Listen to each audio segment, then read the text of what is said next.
como duas nuvens protegendo a pessoa no dia do juízo final. A terceira sura do Alcorão, como nós já falamos em outros momentos, o Alcorão não foi a forma que nós temos o Alcorão, 114 suratas. O Alcorão não foi, ele foi revelado durante 23 anos, ok? Porém, a compilação, a encadernação do Alcorão não está na ordem cronológica da revelação, tá? Isso é muito importante. A forma como o Alcorão está não é de acordo com a ordem cronológica da revelação.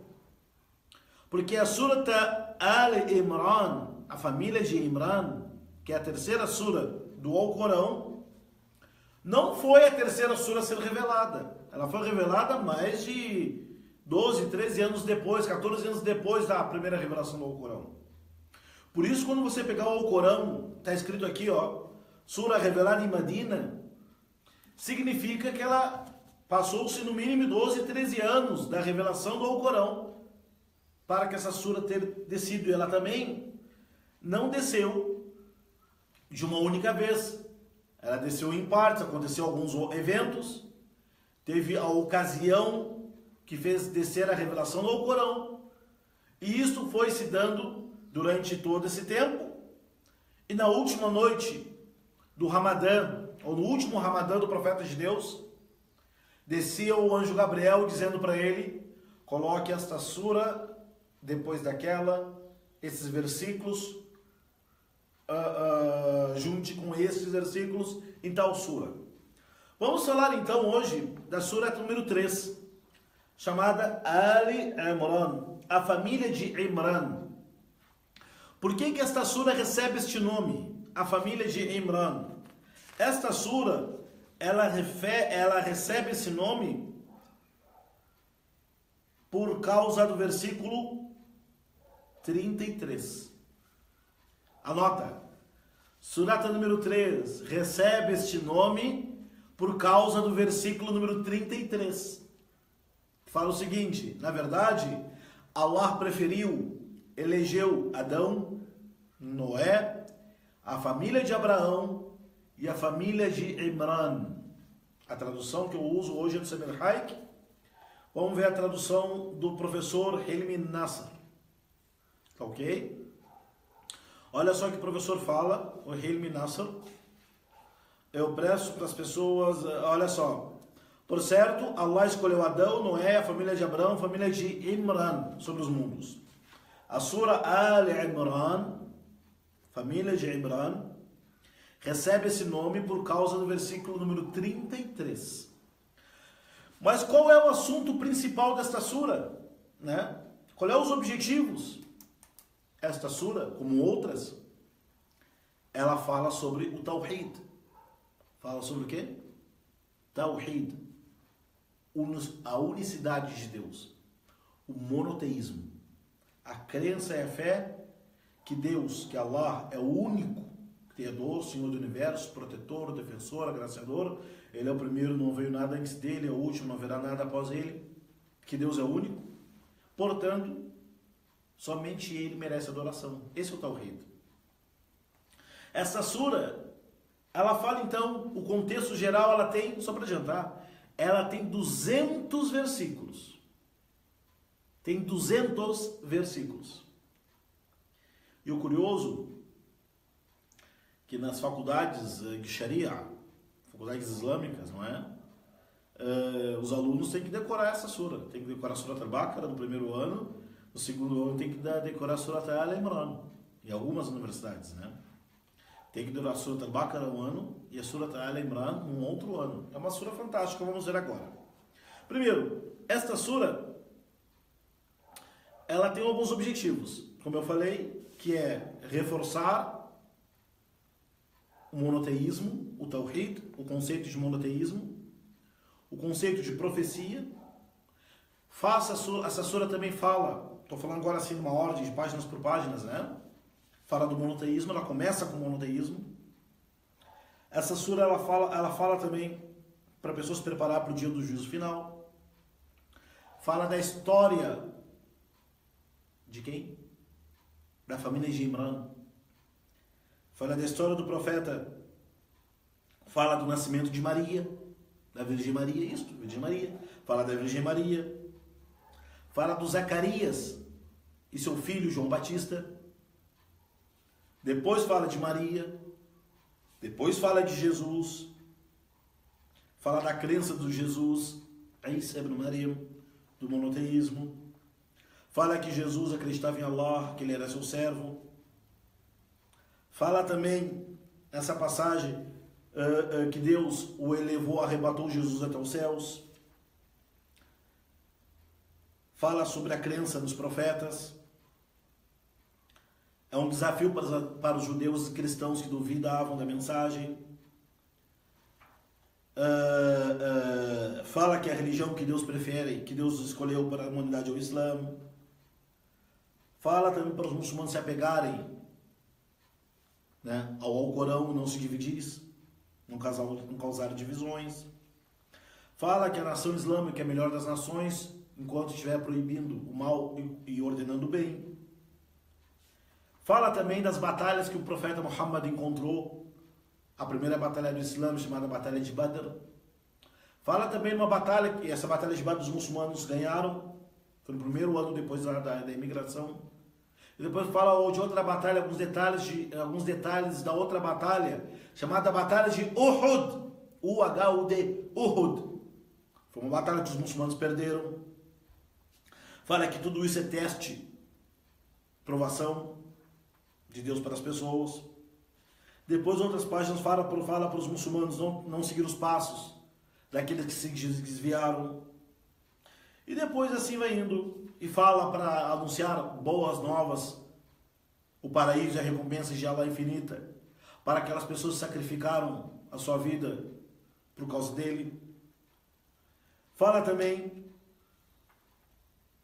dos sinais de Deus, da criação dos céus e da terra. Bom, o objetivo principal dessa sura é confirmar o monoteísmo, o Tawhid, a mensagem dos profetas. Alguns contemporâneos, eles dizem que esta sura ela trata sobre a-thabat. Thabat significa firmeza, se manter firme na senda reta, na verdade. Por isso que Deus contou histórias dos profetas, Zacarias, João Batista, Maria e Jesus. Por isso que fala da batalha de Badr, da batalha de Uhud, né? Porque a firmeza, a pessoa se manter constante na senda reta, na firmeza, ela precisa então duas coisas na realidade. Uma força interna e uma força externa. A firmeza depende de uma força interna e de uma força externa. E o crente só será firme na senda reta diante da inimizade, dos inimigos, diante dos desafios, só se manterá firme caso ele corrigir a sua crença em Deus, compreender o Corão Sagrado da forma correta, compreender as histórias dos profetas da forma correta, e saber que não é porque ele acredita em Deus da forma que deve ser acreditada, que ele estará imune das provações, tentações e conflitos externos e internos. Esta sura também fala que um dos principais meios para a pessoa chegar até seu destino é o paraíso. Mas para a pessoa chegar até o paraíso, ela tem que seguir a senda reta. Um dos principais meios para que a pessoa se firme em seguir a senda reta é entender o que Deus disse no Alcorão. Vamos ver isto. Esse Alcorão todo, essa sura, fala do conflito que as pessoas têm, dois conflitos, ou duas armadilhas, duas presas, duas armadilhas, na realidade são testes de Deus na frente de todas as pessoas. São as armadilhas que são as conjecturas e outras armadilhas que são os desejos passionais. Tem duas armadilhas no caminho da senda reta. As tentações, as armadilhas das conjecturas e as armadilhas dos desejos passionais. Essa surata de 200 versículos tem partes do Alcorão que trata deste assunto. Essa sura também foi revelada, alguns versículos, quando um grupo de cristãos do sul da Arábia, a região chamada Najran, tem esse nome lá no sul da Arábia até hoje, chamado Najran, eram cristãos que escutaram do Islã, saíram lá do sul da Arábia até Medina para debater com o profeta Muhammad. E foi revelado os versículos falando então da história de Zacarias, João, Jesus e Maria.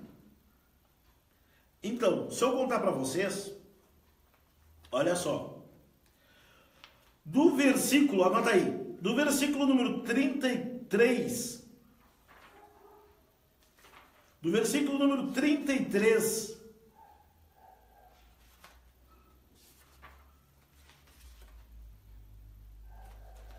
do versículo número 33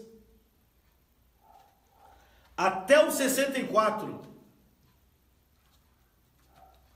do versículo 33 ao 64, são 30 versículos, 33 ao 64, esses versículos foram revelados numa vez só, em ocasião à comitiva dos cristãos do sul da Arábia, que foram até a mesquita do profeta Muhammad para debater sobre a religião.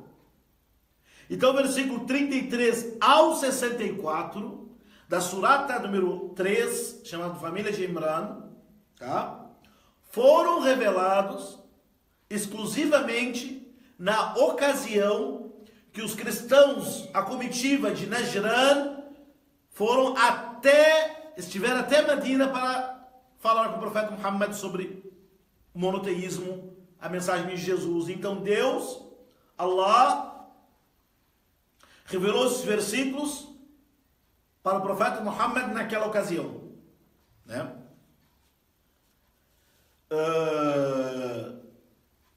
E o Corão fala também, essa surata fala, que se o objetivo final para o muçulmano é o paraíso, ele tem que saber qual é o seu objetivo, que é o paraíso, e qual é o meio que ele deve seguir para seguir o paraíso. Esse é o conteúdo da sura número 3, que nós vamos escolher alguns versículos para passar as aulas só com essa surata. Vamos começar? Eu vou ler hoje os primeiros 6 versículos, tá? Primeiros 6 versículos começa assim: Bismillahirrahmanirrahim, em nome de Allah, clemente e misericordioso. Eu estou usando a tradução do professor Samir Al-Haik. Alif Lam Mim. Allahu la ilaha illa huwa al-hayyul qayyum. نزل عليك الكتاب بالحق مصدقا لما بين يديه وأنزل التوراة والإنجيل من قبل هدى للناس وأنزل الفرقان إن الذين كفروا بآيات الله لهم عذاب شديد والله عزيز ذو انتقام إن الله لا يخفى عليه شيء في الأرض ولا في السماء هو هو الذي يصوركم في الأرحام كيف يشاء لا إله إلا هو العزيز الحكيم. صدق الله العظيم. Esses versículos, os 6 primeiros, falam o seguinte: Alif Lam Mim, né? Allah. A única surah do Corão começa com o nome de Deus. Allah. Se foi perguntado qual é a surah do Alcorão que começa com o nome de Deus, é esta. Allah. Allah. La ilaha illa huwa. Allah. Não há divindade digna e merecedora de oração, de adoração, a não ser Ele. É a única surah do Alcorão que começa com o nome de Deus. Allah, não há divindade digna e merecedora de adoração a não ser Ele. Allah, la ilaha illa huwa. Allah, não há divindade merecedora de adoração a não ser Ele. Al-Hayy, o sempre vivo. Al-Qayyum, o alto sustentado. Esses dois nomes de Allah, Al-Hayy e Al-Qayyum, é mencionado somente em 3 momentos do Alcorão. Na Surat Al-Baqarah, no versículo do trono, no começo dessa sura, e na Surata 20. Fala o seguinte: Al-Hayy Al-Qayyum. Al-Hayy é o vivo. Allah é vivo. Toda a vida que existe na terra só existe porque Ele deu vida a ela. Al-Qayyum é o alto sustentável. E tudo que tem vida na terra, na existência, nos céus e na terra, só existe porque Allah deu vida e é Allah que mantém eles. Então essa sura começa com Allah. Allah, não há divindade a não ser Ele, o sempre vivo, o alto sustentado. Na tradução do professor Samir Hayek fala o vivente, o alto subsistente. O segundo versículo fala Rua, foi Ele que, é Ele que fez descer, é Ele que revelou, fez descer no sentido de revelou sobre ti, ó Muhammad, com a verdade. Aqui ó, a tradução. É Ele que revelou o livro com a verdade corroborante. Ele, Allah, que fez descer este livro, Al-Kitab aqui ó, o Corão. Allah que fez descer o livro, o Alcorão, paulatinamente sobre ti, ó Muhammad, com a verdade corroborante. Musaddiqan. Musaddiqan significa corrobora. O Alcorão é um livro que corrobora, confirma as escrituras sagradas, e também é um livro que abroga e revoga alguns mandamentos da revelação anterior. Então o Corão é musaddiqan. Musaddiqan significa corroborar, significa também abrogar algumas legislações anteriores. Essa é a função do Corão. Musaddiqan, corrobora aquilo que foi revelado antes de ti, ó Muhammad. O Corão, então, é um livro revelado por Allah ao profeta Muhammad, que uma das funções deste livro é corroborar, confirmar, não é? Aquilo que foi revelado antes de ti, como a Torá e o Evangelho.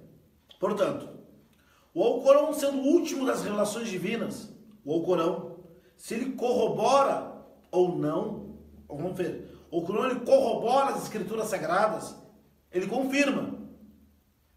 E aquilo que está nas escrituras sagradas anteriores, a Torá e o Evangelho, Eu não estou falando do evangelho segundo fulano e ciclano.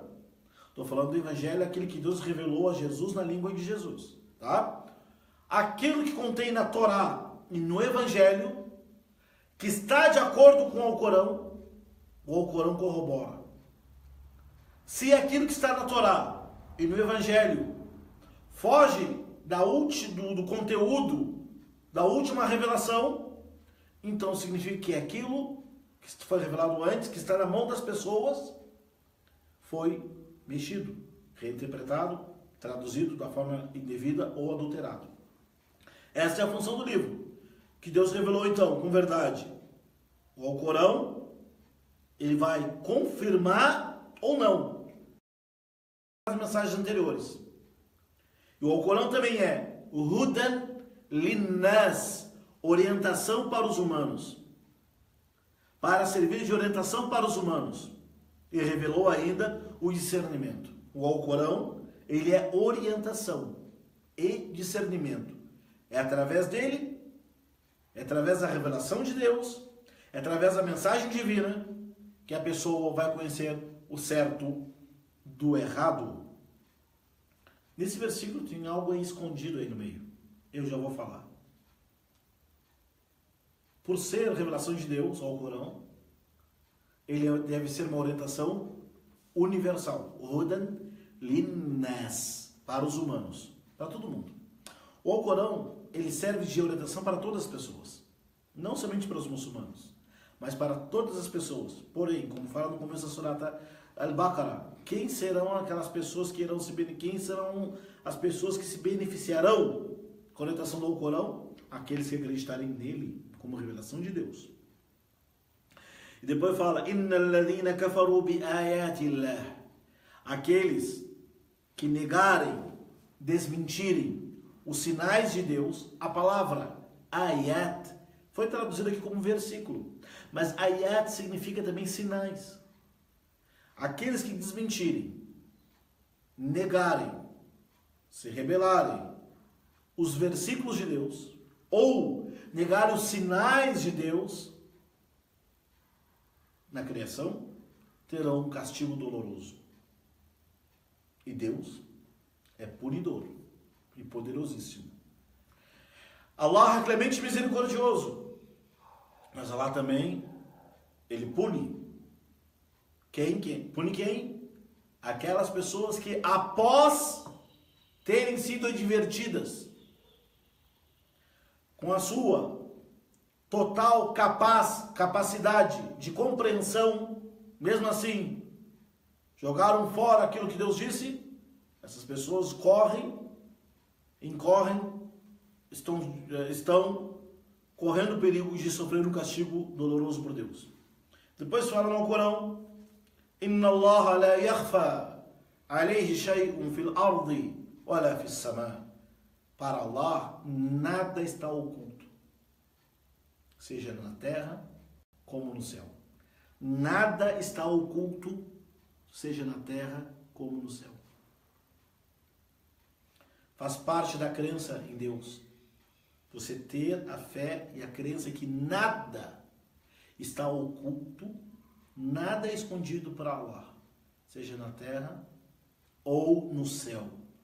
Portanto, saiba que tudo que acontece contigo ou com alguém só acontece porque Allah permitiu, e ela sabe no fundo por que está acontecendo e como será o fim. Depois fala o seguinte versículo: Huwa alladhi yusawwirukum. Foi ele, Allah, a tradução para o seu saber fala, vos configurou nas entranhas. Foi Allah que nos configurou no ventre de nossas mães. Como é que pode uma gota, sim, uma gota de sêmen, uma gota de sêmen, com um óvulo, daqui a umas semanas é uma vida? Quem que fez grudar-se no ventre, no útero da mãe? Allah.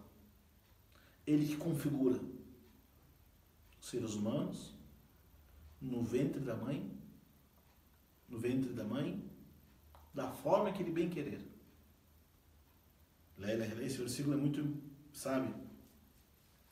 O Alcorão chama muito para que as pessoas reflitam na criação delas próprias. Como que os humanos foram criados? La ilaha illallah. Allah que nos formou no ventre de vossas nossas mães. Allah que deu essa forma para nós. Allah que deu essa forma para nós. Allah botou uma lei. Hoje os cientistas descobrem e dizem, chamam de DNA.